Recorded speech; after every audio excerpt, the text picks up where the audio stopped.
titanium. And every stop is neatly planned for a poet and a one-man band.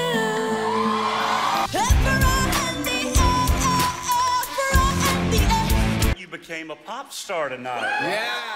So those were the 14 finalists that took the stage last night, awaiting your vote to make it through to the top 10. What's happening? I'm Ryan Kristafer with your American Idol recap, joined by the lovely and wonderfully talented Season 2 finalist, Kimberley Locke. Welcome. Thank you. This is awesome. Absolutely. This is so exciting. So much talent here this year on American Idol, but does anybody really stand out here to you? You know what? There are already some clear standouts, and from my experience at this particular point in the show, you got to bring it. And I recall somebody who did that last night.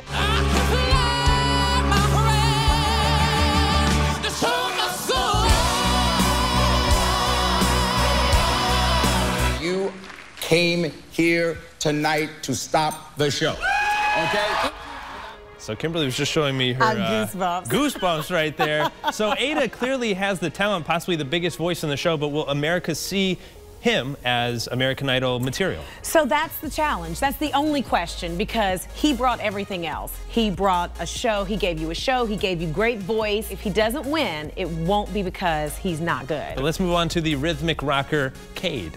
She's a black magic woman, trying to make a devil out of me. My wife loves you, by the way. I appreciate it.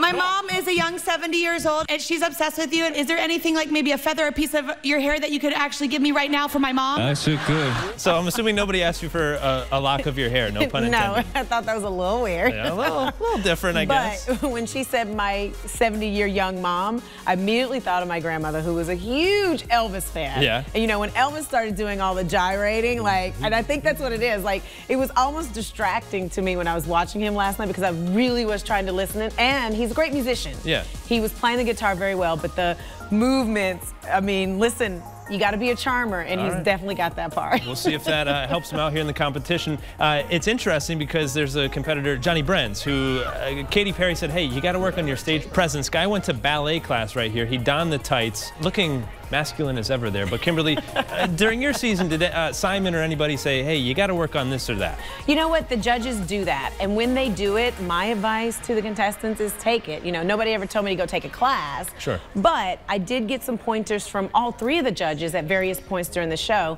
and you take them. You know, that's what they're there for. All right, let's take a listen to the very final performance here in the show. This is Gabby.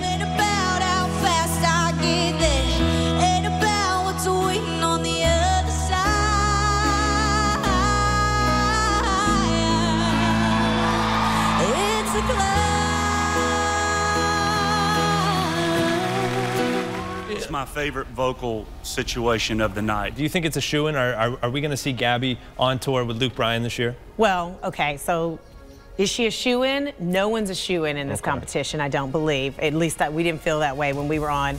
But, you know, that's what the show is all about. If you remember, Katie said to Katie that she wanted to sing with her too. And I think on this show, all you have to do is show up. You don't have to win this show. You have to show up week after week. Every week that you're there, it's another opportunity to do something else. American Idol, Kimberley Locke, thank you so much for joining us. Absolutely, and make sure you guys tune in tonight, 8 p.m. right here on WPNH.